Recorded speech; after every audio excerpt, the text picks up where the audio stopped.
Hello दोस्तों, मैं कमल कुमार आपके अपने YouTube चैनल कृष्णा क्लासेस पे हार्दिक स्वागत करता हूं। दोस्तों, आप लोग देख रहे होंगे कि हमारी क्लासेस या हमारे कोचिंग संस्थान के द्वारा एसएससी के बैचेस चलाए जा रहे हैं, प्रैक्टिस बैचेस, जिसमें आपको मैथ मिल रहा है और इंग्लिश की क्लासेस मिल रही हैं और साथ में आपके साइंस की क्लासेस मिल रही हैं। और बचा जो आपका जीएस का पार्ट, जिसमें आपका history, geography, polity, economics plus आपका स्टैटिक का पार्ट जो होगा वो आपको हम कराएंगे। और पर डे हम लोग ये सीरीज़ लेके आएंगे भैया, तो आप लोग साथ दीजिए और चैनल को सब्सक्राइब कीजिए तो हमारा ही मनोबल बढ़े और आप लोग भी थोड़ा सपोर्ट कीजिए जिससे आपकी तैयारी अच्छी हो सके। तो आइए दोस्तों, आज जीएस के क्रम में हम लोग कुछ क्वेश्चनों को सॉल्व करते हैं, जिसमें पहला क्वेश्चन हमारा होगा पॉलिटी से और क्वेश्चन नंबर 1 है हमारा ये क्वेश्चन आपके सामने। क्वेश्चन 1 है भैया कि भारतीय संविधान में शासन के मंत्रिमंडलीय स्वरूप को डैश से लिया गया है। भैया आप अगर संविधान को पढ़े हैं या पॉलिटी को पढ़े हैं, सबसे पहले हम लोग अगर चर्चा करते हैं भारतीय संविधान के स्रोत के बारे में, तो भारतीय संविधान के स्रोत में जैसा कि आपको पता है कि भारतीय संविधान जो हमारा है बहुत सारे देशों के संविधान से मिलकर बना हुआ है और उसी में या उसी के अंतर्गत 4 देश हमारे आते हैं। इसमें भी अगर लोग बात करते हैं फ्रांस की, तो फ्रांस के संविधान से जैसे आपको पता है फ्रांस के संविधान से हमारे यहाँ कौन सी व्यवस्था ली गई है, तो हमारे यहाँ व्यवस्था ली गई कौन सी भैया, गणतंत्रात्मक व्यवस्था, या हम लोग या जिससे हम लोग कह सकते हैं कौन सा भैया, स्वतंत्रता, या हम लोग कहते हैं क्या भैया, समानता, या हम लोग कहते हैं बंधुता। ये जो शब्द आपको दिखाई देते हैं, समानता, स्वतंत्रता और बंधुता, ये तीनों शब्द आपके यहाँ के संविधान से लिए गए हैं भैया, तो आपके फ्रांस के संविधान से लिए गए हैं। और दूसरा, जैसा कि आपको दिख रहा होगा ऑस्ट्रेलिया का संविधान, तो ऑस्ट्रेलिया के संविधान से आपको पता है भैया कि ऑस्ट्रेलिया के संविधान से आपके यहाँ कौन सी ली गई है, तो आपके यहाँ ली गई है समवर्ती सूची का प्रावधान। और दूसरी एक इम्पोर्टेंट चीज़ यहाँ से ली गई भैया, वो आपके यहाँ क्या है, तो आपके यहाँ की प्रस्तावना की भाषा। तो प्रस्तावना की भाषा और समवर्ती सूची का प्रावधान इससे लिया गया है, तो आपके ऑस्ट्रेलिया के संविधान से लिया गया है। और अगर हम लोग बात करते हैं भैया आपके साउथ अफ्रीका के संविधान से, तो साउथ अफ्रीका के संविधान से सबसे इम्पोर्टेंट चीज़ आपकी ली गई है, वो है आपके यहाँ संविधान संशोधन, कॉन्स्टिट्यूशन अमेंडमेंट। तो हमारा यहाँ से क्या भैया, यहाँ से हमारा संविधान संशोधन किस आर्टिकल के अंतर्गत, तो ये संविधान संशोधन का वर्णन मिलता है आर्टिकल 368 के अंतर्गत, ठीक है। और जब हम लोग बात करते हैं भैया आपके यूनाइटेड किंगडम की या यूके की बात करते हैं, ग्रेट ब्रिटेन की बात करते हैं, तो ग्रेट ब्रिटेन से आपके यहाँ कौन कौन सी व्यवस्थाएं ली गई भैया, तो ग्रेट ब्रिटेन सबसे पहली व्यवस्था आपके यहाँ ली गई कौन सी, संसदीय व्यवस्था ली गई। अब संसदीय व्यवस्था में अगर हम लोग बात करते हैं भैया, तो संसदीय व्यवस्था में जैसे हमारे यहाँ द्विसंसदीय व्यवस्था है, मतलब हमारे यहाँ 2 सदनात्मक व्यवस्था है। एक हमारे यहाँ कौन सा होता है, एक हमारा होता है लोकसभा और दूसरी हमारी होती है कौन सी, राज्यसभा होती है। तो संसदीय व्यवस्था कहाँ से ली गई है, ब्रिटेन से ली गई है। और यहीं पे एक आपकी होती है कौन सी, मंत्रिमंडलीय व्यवस्था। ये व्यवस्था भी कहाँ से ली गई है आपकी, ये व्यवस्था भी आपके यहाँ भैया ब्रिटेन के संविधान से। और यहीं पे एक चीज़ और अगर हम चर्चा करते हैं भैया, आपके यहाँ एक चीज़ और यहाँ से लिया गया, वो क्या है आपके यहाँ, एकल नागरिकता का प्रावधान। तो एकल नागरिकता का प्रावधान भी आपको कहाँ से लिया गया है, तो एकल नागरिकता का प्रावधान, संसदीय व्यवस्था और साथ में आपके मंत्रिमंडलीय व्यवस्था, ये हम लिए हैं कहाँ से, तो हमारे संविधान में जोड़ी गई चीज़ें आपके यूनाइटेड किंगडम के संविधान से, ग्रेट ब्रिटेन के संविधान से। तो आते भी हम हमारे क्वेश्चन हमारा क्या कह रहा था कि आपके यहाँ जो मंत्रिमंडलीय व्यवस्था है, तो मंत्रिमंडलीय व्यवस्था में आपको अभी बताया भैया कि मंत्रिमंडलीय व्यवस्था आपके यहाँ कहाँ से ली गई है, तो मंत्रिमंडलीय व्यवस्था हम लोग यहाँ पे लिखे हैं किससे ली गई, तो आपके यूनाइटेड किंगडम के संविधान से। तो हमारा ऑप्शन कौन सही होगा, तो ऑप्शन नंबर 4 यूनाइटेड किंगडम। चलते हैं दोस्तों हम लोग दूसरे क्वेश्चन पे। नेक्स्ट क्वेश्चन हमारा होगा, और नेक्स्ट क्वेश्चन भी हमारा है पॉलिटी से, ये संविधान से, और एक बढ़िया क्वेश्चन है, फेमस क्वेश्चन है, अच्छा क्वेश्चन है, जिसमें सबसे पहला क्वेश्चन भैया क्या कि राज्य के नीति निर्देशक सिद्धांतों का स्रोत क्या है। तो देखिए, अगर आप यहाँ पे ये समझ रहे हैं इस क्वेश्चन में कि भैया कि आपका जो राज्य का नीति निर्देशक तत्व है, जो आपकी डीपीएसपी की प्रक्रिया है, ये स्रोत अगर पूछ रहा है आप कहने का मतलब ये है कि व्यवस्था कहाँ से ली गई है। तो ये व्यवस्था तो आपको पता होगी, व्यवस्था कहाँ से ली गई भैया, ये व्यवस्था आपके यहाँ ली गई है आयरलैंड के संविधान से। परंतु यहाँ क्वेश्चन में ये कह रहा है कि जिस प्रकार की व्यवस्थाएं आपको डीपीएसपी में मिलती हैं उस प्रकार की व्यवस्थाएं हमारे भारतीय संविधान में जो अधिनियम आए थे, इसमें आपका भारत शासन अधिनियम 1909 था, भारत शासन अधिनियम 1919 था जिसे हम लोग मॉन्टेगू चेम्सफोर्ड सुधार के नाम से जानते हैं, भारत शासन अधिनियम 1900 मार्ले मिंटो सुधार के नाम से जानते हैं, और एक हमारा भारत शासन अधिनियम 1935 था, और एक हमारा होता है कौन सा, भारत शासन अधिनियम 1947 में। अब यहाँ से क्वेश्चन अगर पूछे जाते हैं भैया, सबसे पहला क्वेश्चन आपसे यही पूछता है भैया जो आपका भारत शासन अधिनियम 1909 आया था, इसी को हम लोग क्या कहते हैं, इसी को हम लोग कहते हैं भैया मार्ले मिंटो सुधार, मार्ले मिंटो सुधार। और इस समय आपके वायसराय कौन थे भैया, तो इस समय वायसराय आपको होते हैं कौन, ये होते हैं मिंटो, ये आपके भारत के सचिव होते हैं पहला नाम, दूसरा नाम जो होता है वो आपके भारत के वायसराय होते हैं। और अगर हम लोग यहीं पे दूसरे में बात करते हैं भैया, दूसरा आपका 1909 जिससे हम लोग किस नाम से जानते हैं, जिसे हम लोग जानते हैं मॉन्टेगू चेम्सफोर्ड सुधार, मॉन्टेगू चेम्सफोर्ड सुधार के नाम से जानते हैं। इसमें भी हमारे वायसराय कौन होते हैं, तो इसमें वायसराय हमारे होते हैं कौन, चेम्सफोर्ड होते हैं। और अगर हम बात करते हैं यहाँ पे तीसरे की, तीसरा हमारा कौन सा होता है, तो 1935 का कौन सा भैया, 1935 का भारत शासन अधिनियम। अब 1935 के भारत शासन अधिनियम के अंतर्गत 1935 के भारत शासन अधिनियम के अंतर्गत जो आपका वायसराय होता है उसका नाम क्या होता है भैया, तो वायसराय आपके भारत के होते हैं लॉर्ड वेलिंगटन। लॉर्ड वेलिंगटन के शासनकाल में समय होता है 1921 से लेकर 1936 ईस्वी तक का शासनकाल किसका होता है भैया, तो आपके लॉर्ड वेलिंगटन का शासनकाल होता है। और अगर हम यहाँ बात करते हैं तो 1947 भारत शासन अधिनियम, इस समय हमारे भारत तत्कालीन वायसराय कौन थे, तो आपको पता ही होगा कि भारत के अंतिम वायसराय नाम क्या था, तो लॉर्ड माउंटबेटन। तो यहाँ पे कौन थे भैया, तो यहाँ पे आपके होते हैं लॉर्ड माउंटबेटन। अब यहाँ से क्वेश्चन और क्या पूछे जाते हैं भैया, यहाँ से क्वेश्चन और एक पूछा जाता है कि आपके भारत में पहली बार पृथक निर्वाचन की व्यवस्था, और पृथक निर्वाचन में भी किसकी व्यवस्था पृथक निर्वाचन में, तो आपके यहाँ मुस्लिमों के लिए पृथक निर्वाचन की व्यवस्था कहाँ से की गई थी, तो भारत शासन अधिनियम 1909 या मार्ले मिंटो सुधार में किया गया था। अगर यही भी पूछता है कि किस अधिनियम के अंतर्गत आपके यहाँ किसको भैया, तो आपके यहाँ सिखों को अलग निर्वाचन, प्लस आपके यहाँ ईसाइयों को अलग निर्वाचन, प्लस आपके यहाँ एग्लो इंडियनों को अलग से निर्वाचन की व्यवस्था की गई थी, तो आपके यहाँ कौन सा था, भारत शासन अधिनियम 1919 जिसे हम लोग मॉन्टेगू चेम्सफोर्ड सुधार के नाम से जानते हैं। अगला था हमारे यहाँ 1935, तो 1935 से भारत शासन अधिनियम है जहाँ से लगभग हमारे संविधान में भैया कितने अनुच्छेद जोड़े गए हैं, तो लगभग हमारे संविधान में 200 से ज़्यादा अनुच्छेद कहाँ से लिए गए हैं, केवल और केवल भारत शासन अधिनियम 1909 से लिए गए। तो जिस प्रकार आपके यहाँ राज्य के नीति निर्देशक तत्वों में जिस प्रकार आपके यहाँ राज्यों की अवधारणाएं या राज्यों के कर्तव्यों को बताया जाता है, उसी प्रकार से आपके यहाँ किस कानून में भैया, तो आपके यहाँ भारत में जो कानून आया था भारत शासन अधिनियम 1935, उसके अंतर्गत भी कहीं ना कहीं काफ़ी हद तक इस प्रकार की व्यवस्थाएं आपको दिखाई देती थी। तो ऑप्शन कौन सही होगा इसमें भैया, ऑप्शन नंबर आपका 1 सही होगा, भारत शासन अधिनियम 1935। चलिए आगे नेक्स्ट क्वेश्चन ये होगा हमारा। नेक्स्ट क्वेश्चन है भैया हमारा अपने हिस्ट्री से क्वेश्चन है, और हिस्ट्री में भी हमारा कौन सा, तो हमारा जो आता है प्राचीन इतिहास का पार्ट। अच्छा क्वेश्चन है आपका कि निम्नलिखित में से कौन सा भारत में पुरातात्विक महत्व का एक पुरापाषाण स्थल है। आपको पता है भैया जैसे हम लोग जब पढ़ते हैं कौन सा काल, जब हम लोग पढ़ते हैं प्रागैतिहासिक काल, जब हम लोग पढ़ते हैं भैया प्रागैतिहासिक काल, तो प्रागैतिहासिक काल के अंतर्गत हम लोग 3 व्यवस्थाएं पढ़ते हैं। कौन कौन सी व्यवस्थाएं पढ़ते हैं भैया, तो हम लोग पुरापाषाण काल पढ़ते हैं इसी में, दूसरा हमारा कौन सा होता है, इसी में हम लोग पढ़ते हैं मध्यपाषाण काल, मध्यपाषाण काल, और तीसरी व्यवस्था इसमें हम लोग कौन सा पढ़ते हैं भैया, तो इसमें हम लोग पढ़ते हैं नवपाषाण काल। और आपको पता है कि सबसे प्राचीन मानव हमारा कहाँ पे था, यहाँ पे था भैया। यहाँ पे मानव हमारा किसका प्रयोग किया करता था, मानव हमारा पत्थरों का प्रयोग किया करता था।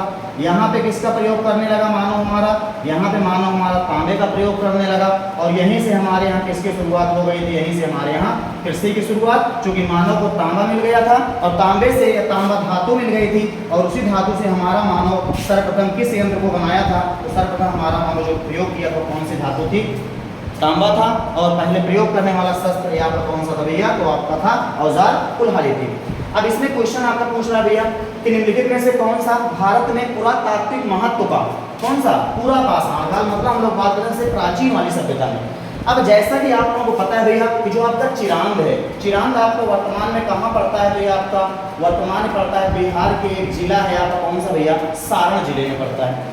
और अगर हम लोग बात करते हैं मेहरगढ़, तो मेहरगढ़ में आपके भारत में अगर हम लोग बात करते हैं भैया कहाँ की, तो हम लोग अगर बात करते हैं पाषाण काल की, तो पाषाण काल में जो सबसे पहली बार में किसके साक्ष्य मिलते हैं, कृषि के साक्ष्य जो मिलते हैं, वो कृषि के साक्ष्य कहाँ से मिलते हैं भैया, मेहरगढ़। और मेहरगढ़ स्थान कहाँ पे स्थित है, तो ये स्थान आपको पड़ता है वर्तमान में पाकिस्तान का।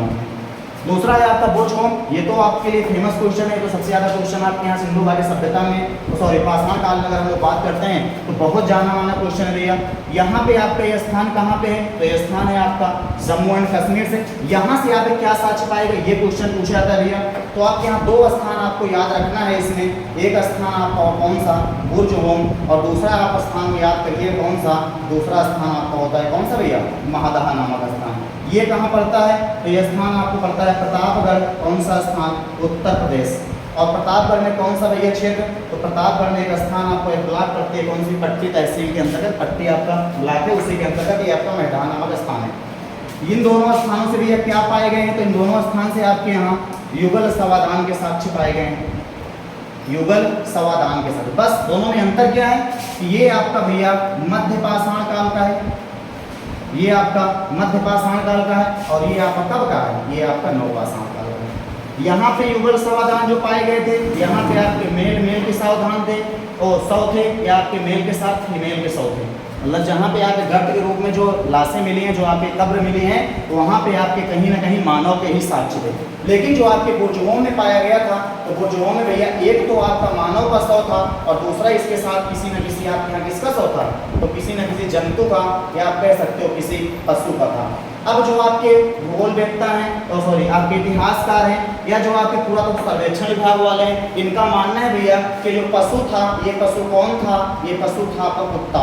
क्योंकि पाषाण काल में सबसे प्रिय पशु इनका कौन सा था, तो सबसे प्रिय पशु इनका होता है भैया कौन सा, कुत्ता होता है। यही जब हम लोग हड़प्पा सभ्यता में पढ़ेंगे तो उनका प्रिय पशु हो जाएगा ऊपर वाला सांप। और जब ही और हम आगे जाएंगे वैदिक सभ्यता में, तो पूर्व वैदिक सभ्यता में गाय रहेगी, और उत्तर वैदिक सभ्यता में उनका प्रिय पशु कौन सा हो जाएगा, उनका हो जाएगा घोड़ा।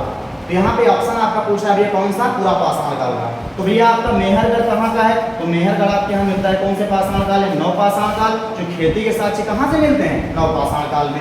आपके यहाँ पशुपालन के साक्ष्य कहाँ से मिलते हैं, तो पशुपालन के साक्ष्य आपके यहाँ से मिलते हैं नव मध्य पाषाण काल से। बुर्जहोम भी किसका है भैया, नवपाषाण काल का है। बिहार का सारण वाला चिरांद किसका है, नवपाषाण काल का है। आप केवल एक स्थान पड़ता है कौन सा, हुनासागी स्थान, ये आपके लिए थोड़ा सा नया हो सकता है। और ये वाला कहाँ पे स्थान है भैया, तो ये पड़ता है आपका पाषाण कालीन साक्ष्य, ये आपके क्षेत्र पड़ता है कहाँ पे, ये आपका वर्तमान के कर्नाटक राज्य में। कहाँ भैया, कर्नाटक राज्य में।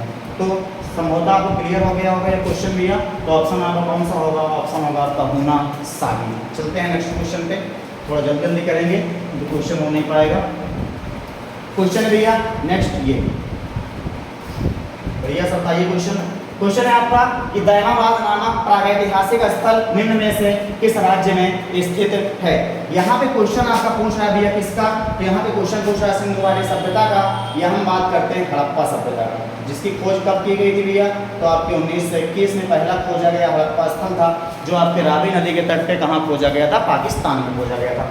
ठीक है, अब जब हड़प्पा स्थल की विस्तार की हम लोग बात करते हैं, तो हड़प्पा स्थल का विस्तार जब हम देखते हैं तो ये हमारा पूर्व का विस्तार होता है, ये हमारा पश्चिम का विस्तार, ये हमारा उत्तर का विस्तार, ये हमारा दक्षिण का। पूर्व के विस्तार में अगर हम चर्चा करते हैं भैया, तो पूर्व विस्तार हमारा कौन सा होता है, तो हमारा होता है आलमगीर। कहाँ पे अवस्थित है, तो ये आपका पड़ता है वर्तमान मेरठ जिले में। किस नदी के किनारे स्थित है, तो आपका हिंडन नदी किनारे स्थित है। दूसरा आपका कौन सा भैया, तो आपका पश्चिमी वाला जो क्षेत्र है, इसे हम लोग कहते हैं सुतका गेंडोर के नाम से। किस नाम से भैया, सुतका गेंडोर के नाम से। किस नदी किनारे अवस्थित है, तो ये आपका है दास नदी किनारे। किस स्थान पे है, तो ये वर्तमान पड़ता है आपके पाकिस्तान प्रांत में। ऊपर वाला हमारा कौन सा है भैया, तो ऊपर वाला है हमारा मांडा जिला या मांडा स्थान। कहाँ पड़ता है, तो जम्मू एंड कश्मीर में पड़ता है। किस नदी किनारे है, तो ये आपका सभ्यता है कहाँ भैया, चिनाब नदी किनारे। लास्ट वाला हमारा पड़ता है दक्षिणी क्षेत्र, जिसे हम लोग किस नाम से जानते हैं भैया, इसे हम लोग दयामाबाद के नाम से जानते हैं। और यह किस राज्य में है, ये आपका पड़ता है महाराष्ट्र में। और किस नदी के किनारे, प्रवरा नदी किनारे। आपको पता होगा प्रवरा किसकी सहायक नदी है, तो आपकी सहायक नदी है गोदावरी। और यहीं पे आपका क्षेत्र था कौन सा, रायचूर का दोआब क्षेत्र, आपको पता होगा भैया।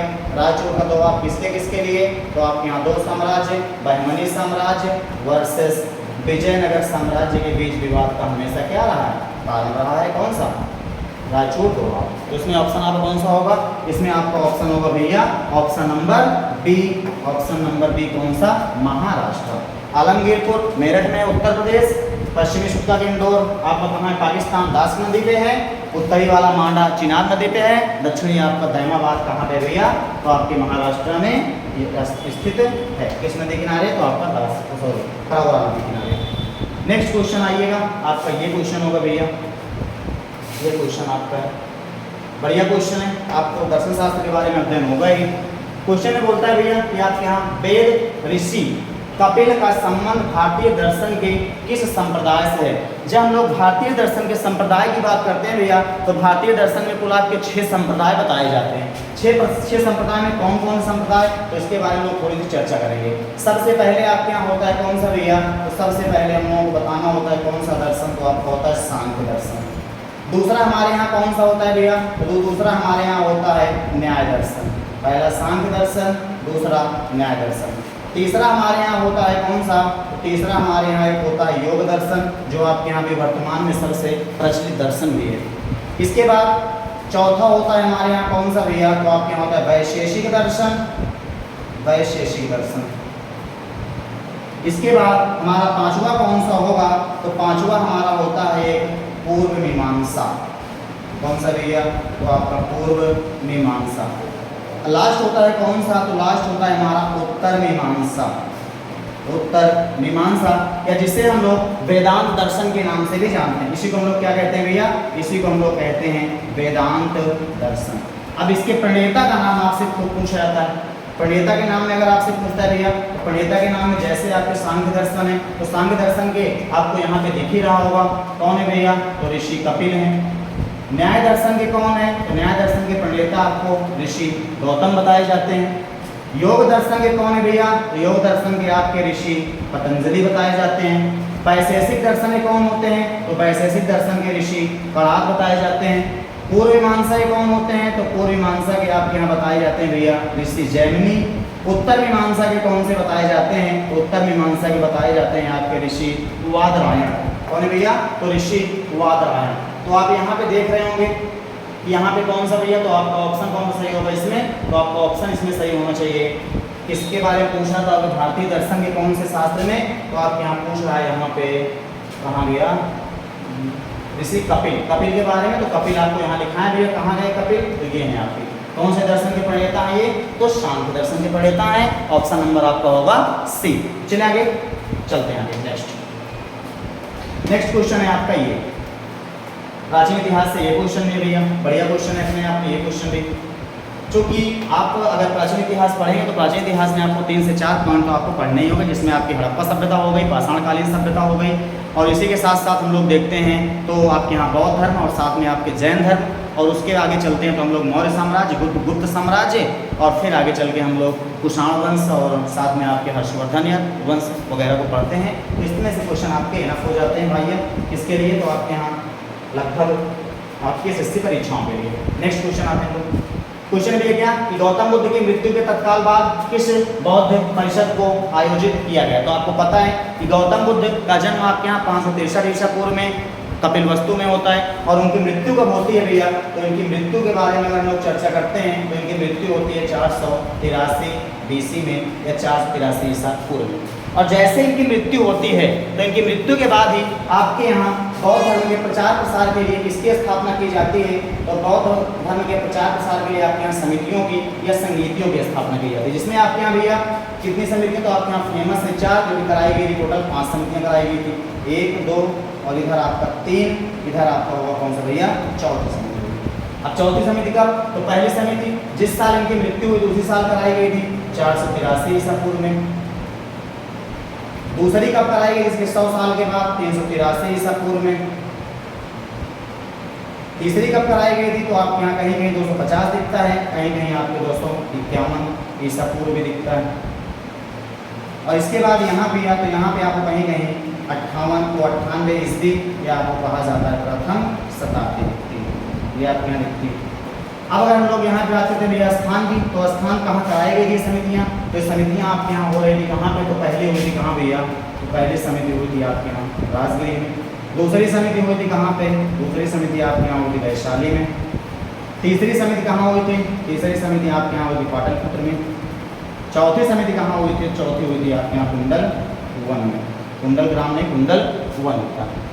इसके बाद आपके यहाँ हम लोग भैया शासक के बारे में चर्चा करते हैं। तो यहाँ पे शासक कौन थे, तो यहाँ पे आपके शासक होते हैं अजातशत्रु। यहाँ पे शासक कौन होते हैं, तो यहाँ के शासक होते हैं कालाशोक जो आपके शिशुनाग वंश के थे। यहाँ पे शासक कौन होते हैं, तो यहाँ पे शासक होते हैं भैया सम्राट अशोक। और यहाँ पे शासक कौन होते हैं, तो यहाँ पे शासक होते हैं आपके राजा कनिष्क। अब अध्यक्षता किसकी चल रही थी, तो अध्यक्षता में अगर आप लोग को बात करता है, तो चूंकि यहाँ पे भी आ नहीं रहा है तो उसको आगे बताएंगे। आप अजातशत्रु वाले में थे आपके महाकश्यप, यहाँ पे आपके कौन थे भैया, तो यहाँ पे आपके थे सत्वकामी, यहाँ पे थे आपके नोबलपुत्र तिस्स, और यहाँ पे थे आपके अश्वघोष और वसुमित्र। तो आपका ऑप्शन कौन सा होगा भैया, तो गौतम बुद्ध के जन्म मृत्यु के बाद आपके यहाँ कौन सी संगीति कराई गई, तो आपकी पहली संगीति कराई गई थी, पहली बैठक कराई गई थी। तो ऑप्शन में आपको होगा डी, पहली बैठक। चलते हैं आगे नेक्स्ट क्वेश्चन आपका ये आता है भैया इससे, तो आपका ये है जियोग्राफी से। जियोग्राफी में आते हैं हम लोग यहाँ पे। इसमें क्वेश्चन क्या भैया कि स्तंभों का मिलान करें, आपको मिलान करना है। क्वेश्चन है आपके राज्य दिए हैं एक तरफ और एक तरफ आपकी पहाड़ियाँ दी हुई हैं। तो राज्य में आपके यहाँ केरल राज्य, अब आपको पता होगा भैया केरल में कौन सी पहाड़ी है भैया, तो आपकी अन्नामलाई पहाड़ी होती है। और अगर आपसे क्वेश्चन में पूछता है कि अन्नामलाई पहाड़ी की सबसे ऊंची चोटी कौन सी होती है भैया, तो आपके यहाँ अन्नामलाई पहाड़ी की अगर हम लोग बात करते हैं, तो अन्नामलाई पहाड़ी आपके यहाँ कहाँ होती है, तो ये पाई जाती है केरल राज्य में। इसकी सबसे ऊंची चोटी कौन सी है भैया, तो इसकी सबसे ऊंची चोटी है आपकी अनैमुदी, जो इसकी नहीं बल्कि पूरी की पूरी आपकी दक्षिण भारत की सबसे ऊंची चोटी होती है। दक्षिण भारत की सबसे ऊंची चोटी कौन सी है, तो आपकी है अनैमुदी। दूसरी कौन सी है भैया, तो अगर सेकंड लार्जेस्ट पूछता है तो यहाँ पे आपका नाम आ जाता है किसका भैया, तो आपका नाम होगा दोदा बेट्टा। कौन सा होगा, दोदा बेट्टा, जो किस पहाड़ी की है, तो आपके यहाँ ये भैया नीलगिरी पहाड़ी, नीलगिरी पहाड़ी। अगला क्वेश्चन है भैया आपका मेघालय। मेघालय में आपके यहाँ 3 पहाड़ियाँ फेमस है, आपको पता ही होगा, गारो, खासी और जयंतिया, जो वहाँ पाई जाने वाली जनजातियों के नाम पे।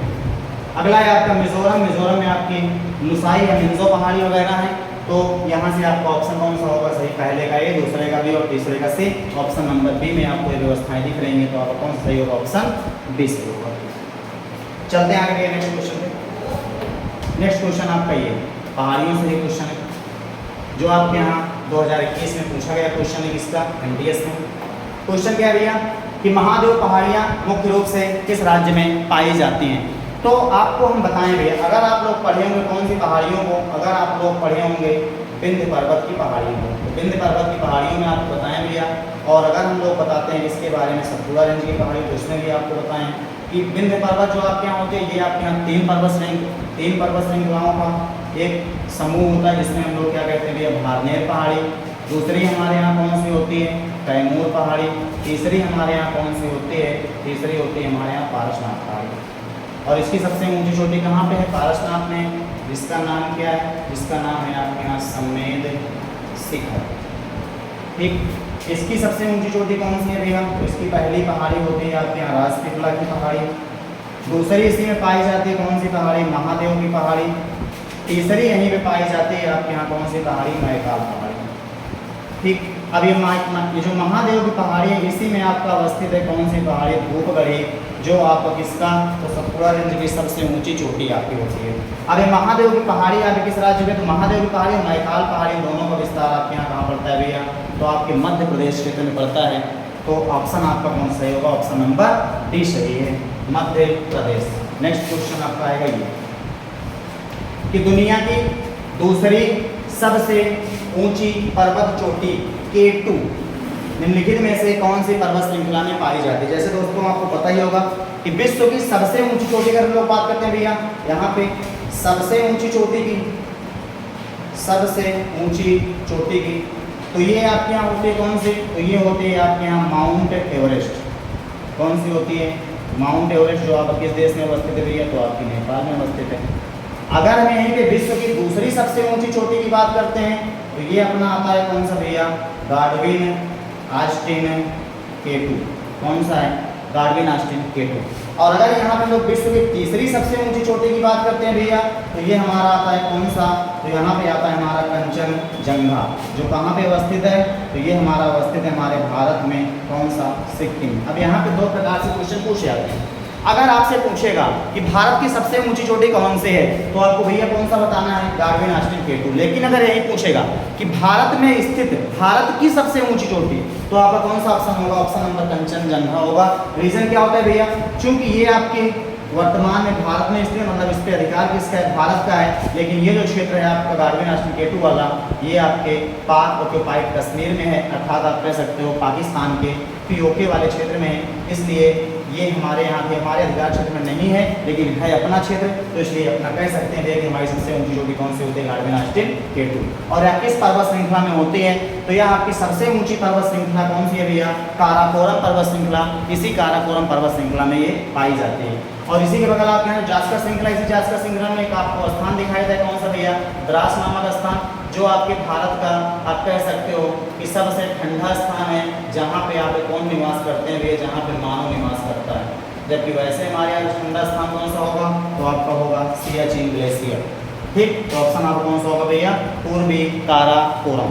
नेक्स्ट क्वेश्चन आते हैं हम लोग क्वेश्चन नंबर 11 पे। क्वेश्चन है आपका ये खारदुगला पास या खारदुगला दर्रा। अगर आपसे पूछे खारदुगला दर्रा कहाँ पे है, तो खारदुगला दर्रा जैसे भी आपके यहाँ कौन सा? पे पंजाब दर्रा, खारदुगला दर्रा, बनिहाल दर्रा, बोरजिल दर्रा, ये सारे दर्रे कहाँ पे हैं?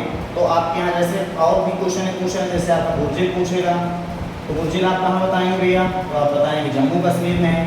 अगर आपसे यही पूछेगा भैया रोहतांग दर्रा कहाँ पे है, तो रोहतांग दर्रा कहाँ होता है? हिमाचल प्रदेश में होता है। अगर यही पूछेगा आपका कि आपका बड़ा लाचा दर्रा कहाँ पे है, तब भी आप बताएं कहाँ भी है? हिमाचल प्रदेश में है। अगर यही पूछता है आपका माना दर्रा कहाँ पे है, नीति दर्रा कहाँ पे है, माना हुआ, नीति हुआ, और एक हुआ यहीं पे आपका लिपुलेख दर्रा कहाँ पे है, लिपुलेख दर्रा के साथ में आपका काला पानी दर्रा कहाँ पे है। तो ये सारे दर्रे यहाँ पे कहाँ पे हैं? तो ये वाले दर्रे आपके पड़ते हैं भैया उत्तराखंड में। अगर यहीं पे आपसे पूछ लेता है नाथुला दर्रा कहाँ पे है, जयलेपला दर्रा कहाँ पे है, तो नाथुला और जयलेपला आपका कहाँ पड़ता है? तो दोनों आपके पड़ते हैं सिक्किम में, सिक्किम में।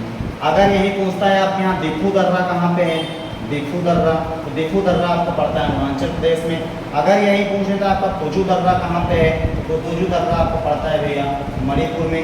एक यहाँ पे आपके प्रायद्वीपीय भारत के भी खूब पूछे जाते हैं, वो कौन कौन से होते हैं भैया? तो आपको पता होगा 4 दर्रे प्रायद्वीपीय भारत के भी खूब पूछे जाते हैं। कौन कौन से? एक आपसे पूछता है थाल घाट, एक आपसे पूछता है भोर घाट। थाल घाट और भोर घाट दर्रे दोनों कहाँ पे अवस्थित हैं? तो ये दोनों आपके महाराष्ट्र में अवस्थित हैं।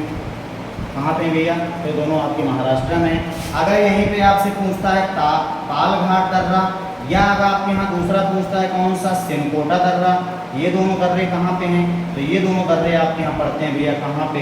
केरल राज्य में पाए जाते हैं। तो इतने दर्रे आपको कम से कम याद करने होंगे, इतना आप याद कर लीजिएगा, इतना लगभग याद होंगे आपके यहाँ। तो खारदुगला दर्रा की बात करेंगे भैया, तो ये आपके यहाँ कहाँ पाया जाता है? तो ये आपके यहाँ लद्दाख में। पेट पंजाल बनिहाल दर्रा कहाँ पाए जाते हैं? ये आपके जम्मू एंड कश्मीर के क्षेत्रों में आपके यहाँ पाए जाते हैं। नेक्स्ट क्वेश्चन आते हैं हम लोग क्वेश्चन नंबर नेक्स्ट। अगला क्वेश्चन ये भैया आपका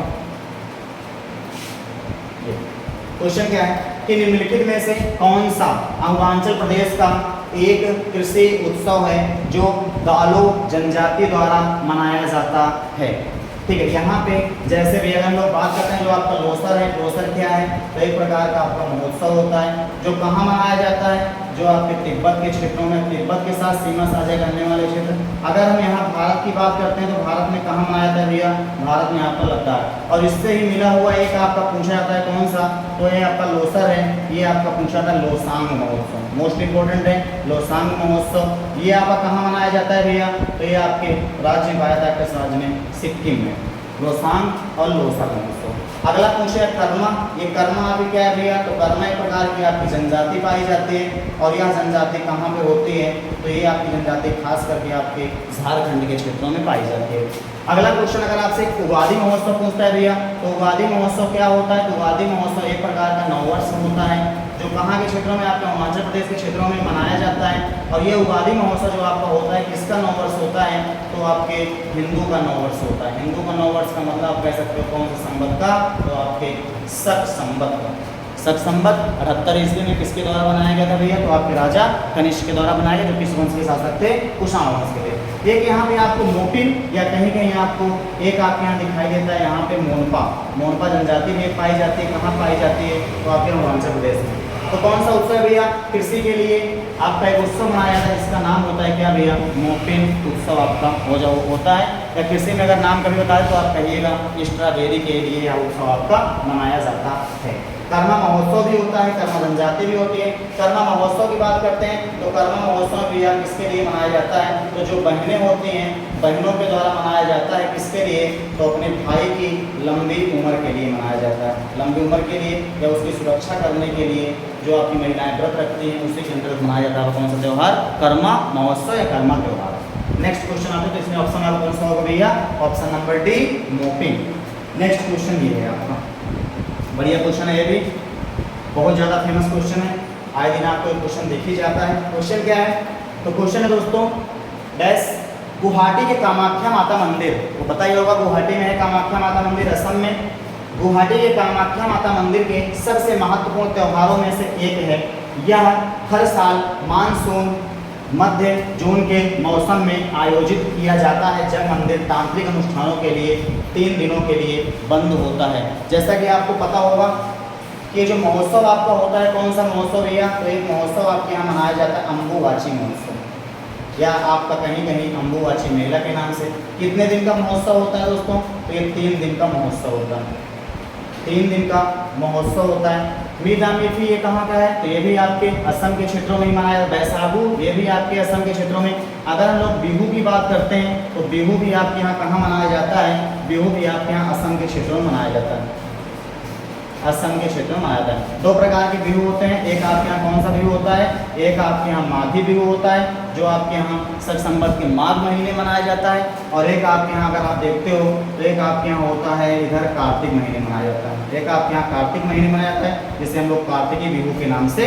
जानते हैं। तो चारों आपके कहाँ के हैं, चारों आपके असम के हैं, लेकिन इसमें आंसर कौन सा सही होगा, तो आपका अम्बुवाची मेला होगा या अम्बुवाची उत्सव होगा। नेक्स्ट क्वेश्चन आते हैं भैया, क्वेश्चन आपका है ये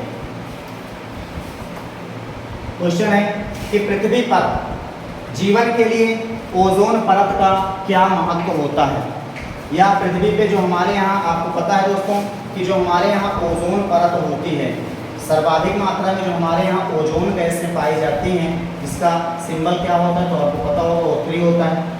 ओजोन गैसें जो हमारे यहाँ पाई जाती हैं वे किस मंडल में पाई जाती है सर्वाधिक, तो ये पाई जाती है हमारे यहाँ समताप मंडल में। और इसी मंडल में आपको पता होगा सबसे ज़्यादा आपके यहाँ क्या उड़ाया जाता है, आपके हवाई जहाज उड़ाने के लिए सबसे अनुकूल वायुमंडल आपका कौन सा, सॉरी सबसे अनुकूल मंडल आपका कौन सा होता है, तो आपका होता है समताप मंडल। और यहीं पे आपके सबसे अधिक मात्रा में पाई जाती है कौन से भैया, ओजोन गैस। अब ओजोन गैस क्या करती है, ओजोन गैस का मुख्य कार्य होता है कि सूर्य से आने वाली पराबैंगनी किरणों क्या करता है भैया, तो पराबैंगनी किरणों को रोकता है, पराबैंगनी किरणों को रोकता है कौन सा, जो आपका है ओजोन गैस। और निरंतर इसकी मोटाई में क्या हो रहा है, निरंतर इसकी मोटाई में कमी आ रही है। या कभी कभी क्वेश्चन आपका पूछा जाता है कि ओजोन की जो परत मापी जाती है किसमें मापी जाती है, या किसकी इकाई क्या होती है, तो इसकी इकाई क्या होती है भैया, तो इसकी इकाई होती है हम लोग डॉप्सन में मापते हैं। अगर हम यहाँ बात करते हैं ये क्वेश्चन में आपका दिया हुआ तीसरा अम्लीय वर्षा, एक आपके यहाँ अम्लीय वर्षा होती है, और अम्लीय वर्षा में आपके मुख्य रूप से आपका H2SO4 और आपका क्या होता है भैया HNO3, कि आपके नाइट्रोजन ऑक्साइड और सल्फर डाइऑक्साइड के अणु जब आपके हाइड्रोजन के साथ क्रिया करते हैं तो आपके यहाँ 2 प्रकार के एसिड बनते हैं, आपका H2SO4 और HNO3। तो आपका इसमें ऑप्शन कौन सही होगा भैया, ऑप्शन नंबर बी सही है, यह हमें पराबैंगनी किरणों से हमारी रक्षा करता है। तो वर्षा जैसा कोई कॉन्सेप्ट नहीं है, बर्फबारी जैसा कोई कॉन्सेप्ट नहीं है। ऑप्शन नंबर आपका होगा भैया बी, पराबैंगनी किरणों से हमारी सुरक्षा करता है। नेक्स्ट क्वेश्चन आते हैं लोग, ये क्वेश्चन है आपका, बढ़िया क्वेश्चन है भैया।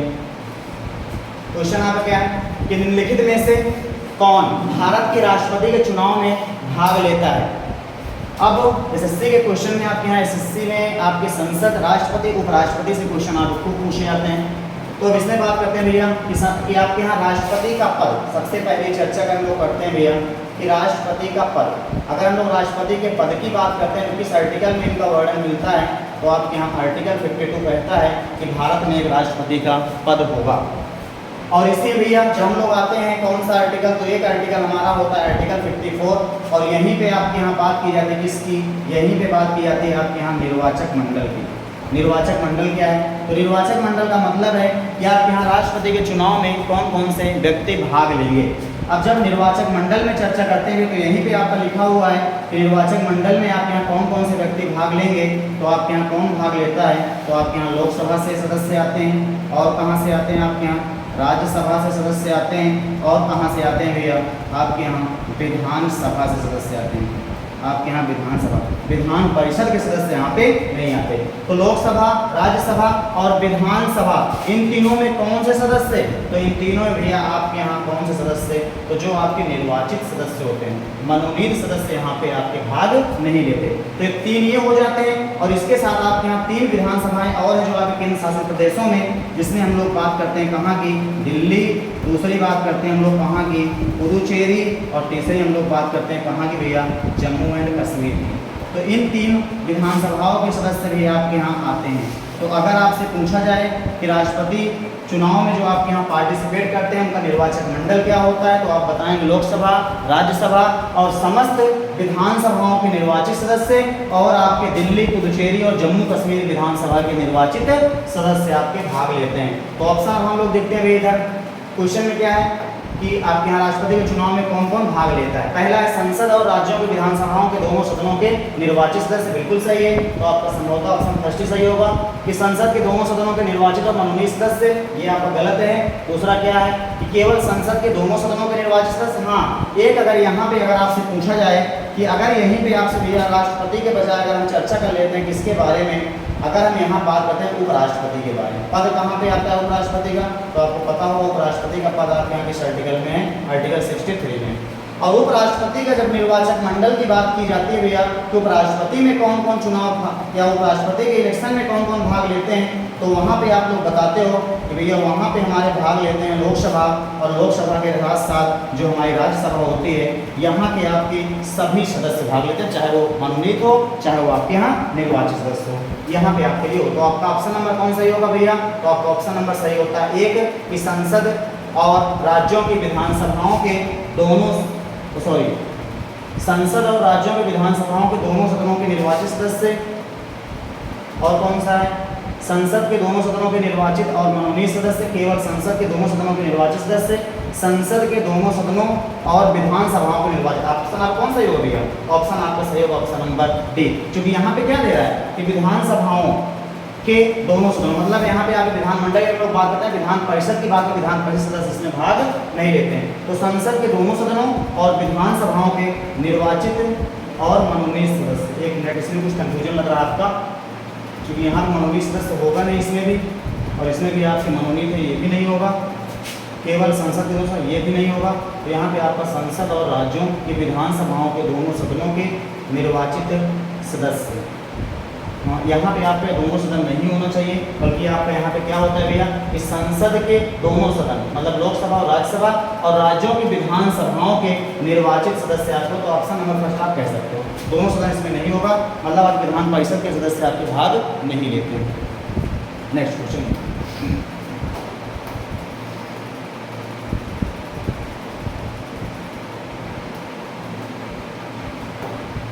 क्वेश्चन है आपका कि भारत के संविधान का अनुच्छेद डैश यह बताता है कि राज्य भारत के पूरे क्षेत्र में नागरिकों के लिए समान नागरिक संहिता सुनिश्चित करने का प्रयास करेगा। तो आपका ऑप्शन कौन सा होगा भैया, option number A 44, option number B 49, option number C 40 और ऑप्शन नंबर डी 42। तो ऑप्शन नंबर अगर हम लोग भैया पहले की बात करते हैं तो आपका 49 क्या कहता है, तो 49 में आपके यहाँ बात की जाती है समान नागरिक संहिता की, समान नागरिक संहिता। यहीं पे हम लोग किसकी बात करते हैं भैया, यूसीसी की बात। इसमें आपको पता है कि अभी वर्तमान में 2 राज्यों में लागू है, कौन कौन से राज्य, एक आपका गोवा है और एक अभी हाल ही में लागू हुआ है आपका कौन सा राज्य, तो आपका यूके या आपका उत्तराखंड लागू किया है। अगर हम लोग बात करते हैं भैया आर्टिकल 49 की, तो आर्टिकल 49 आपके यहाँ क्या करता है तो आर्टिकल 49 आपके यहाँ करता है राष्ट्रीय स्मारकों का संरक्षण। क्या करता है भैया? राष्ट्रीय स्मारकों का संरक्षण करता है। अगर हम लोग आते हैं आर्टिकल 40 पे, तो आर्टिकल 40 आपके यहाँ किसकी बात करता है भैया? तो आपके यहाँ ग्राम पंचायत के गठन की बात करता है। ग्राम पंचायत के गठन की बात करता है। आर्टिकल 42 क्या है? तो आर्टिकल 42 आपके यहाँ कहता है भैया स्त्री एवं प्रसूति सुरक्षा की बात की जाती है। इसकी तो आपके यहाँ स्त्री एवं प्रसूति सुरक्षा, स्त्री एवं प्रसूति सुरक्षा की बात की जाती है। तो यहाँ पे किसकी बात कर रहा है भैया? तो समान नागरिक संहिता। तो आपका ऑप्शन कौन सा होगा? तो आपका ऑप्शन नंबर होता है 44। नेक्स्ट क्वेश्चन अपने लोग यहाँ पे क्वेश्चन यहाँ पे है कि भारतीय संविधान के अनुच्छेद 44 का उद्देश्य क्या है? कि भारतीय संविधान के राज्य क्षेत्र में नागरिकों के लिए एक समान नागरिक संहिता सुनिश्चित करेगा।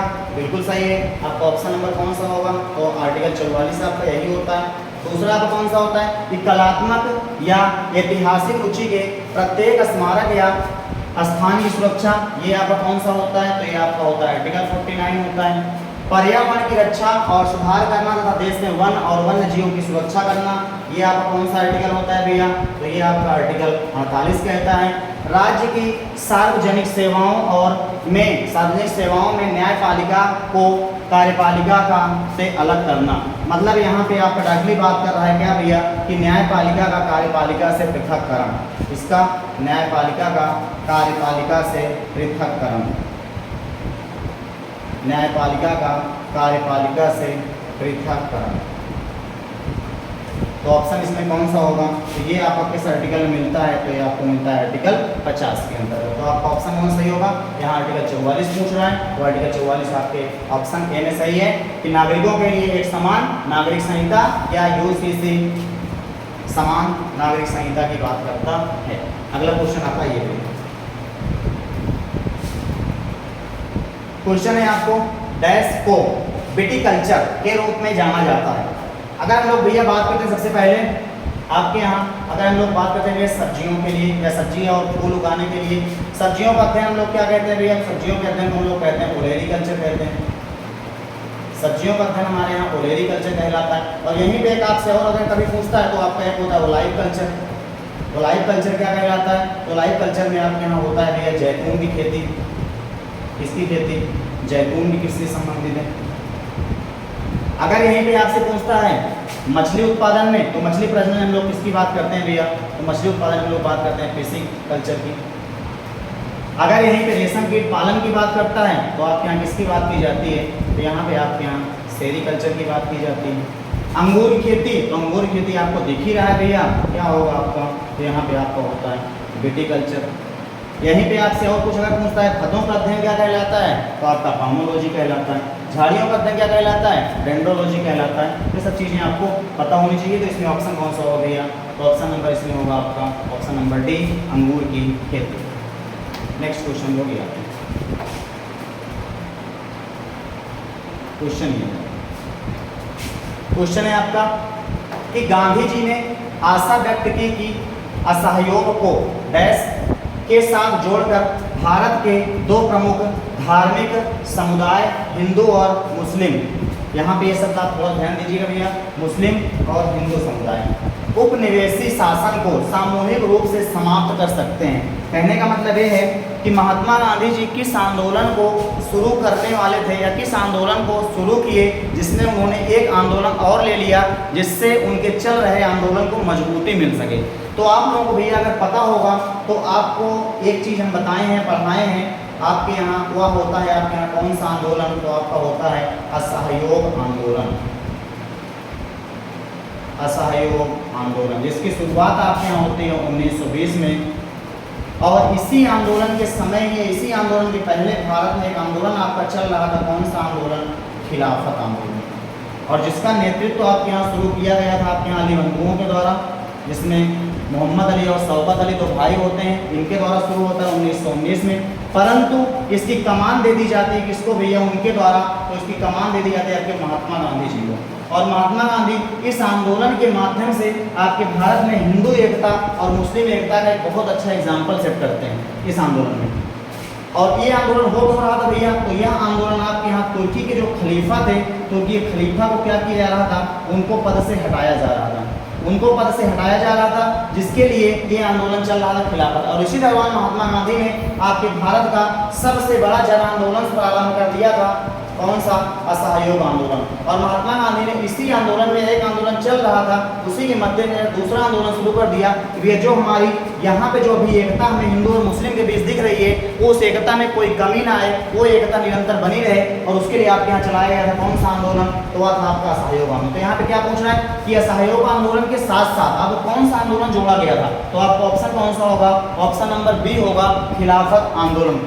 अगर हम लोग भैया स्वदेशी आंदोलन की बात करते हैं तो स्वदेशी आंदोलन में आपके यहाँ ब्रिटिश कपड़ों की होलियां चलाई गई थी। समय होता है 1905। कौन सा कांग्रेस अधिवेशन? तो आपके यहाँ 1905 बनारस का कांग्रेस अधिवेशन गोपाल कृष्ण गोखले की अध्यक्षता में हुआ था। अगला है आपका सिपाही विद्रोह। सिपाही विद्रोह तो आप लोग जानते ही होंगे, कौन सा भैया? 1857 का स्वतंत्रता संग्राम, जो आपके यहाँ मेरठ की छावनी से प्रारंभ होता है। तब ये शुरू हुआ था। तो ये आपके यहाँ शुरू होता है भैया 10 मई 1857 को। कहाँ से? मेरठ से। अगला है आपके यहाँ सविनय अवज्ञा आंदोलन। सविनय अवज्ञा आंदोलन का प्रारंभ कब से माना जाता है? सविनय अवज्ञा आंदोलन आपके 1930 में जो महात्मा गांधी जी के द्वारा 11 सूत्री मांगे पेश की गई थी, उसी में इनकी जो पहली मांग थी उस आपके यहाँ नमक कर को लेकर के, उसी को लेकर के महात्मा गांधी जी इसके अंतर्गत पहला आंदोलन चलाए थे। सविनय अवज्ञा आंदोलन में कौन सा भैया? दांडी मार्च किए थे।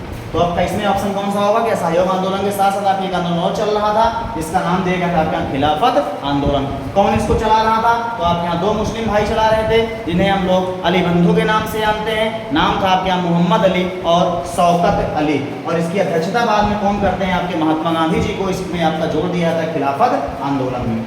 नेक्स्ट क्वेश्चन आपका होगा ये भैया, क्वेश्चन है आपका, बढ़िया क्वेश्चन है।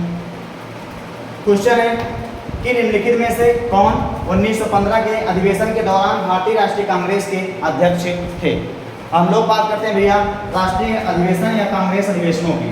तो इसमें जैसे आपके यहाँ जो पहला नाम दिख रहा है भैया, सत्येंद्र प्रसन्न सिन्हा, या कहीं कहीं इनका नाम आपको ये भी दिखाई देगा, सत्येंद्र प्रसाद सिन्हा।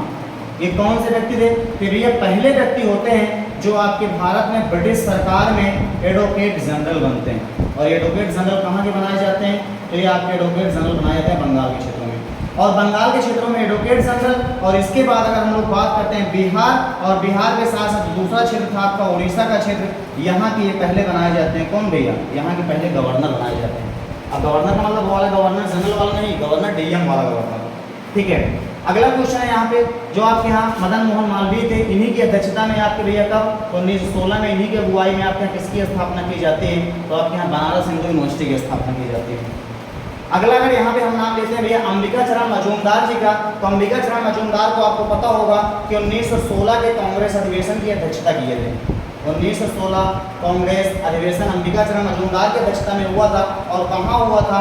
यह आपका हुआ था लखनऊ में, जिसे हम लोग किस नाम से जानते हैं भैया? इसे हम लोग लखनऊ पैक्ट के नाम से भी जानते हैं। और इसी लखनऊ अधिवेशन में आपके यहाँ कौन कौन सी पार्टियाँ?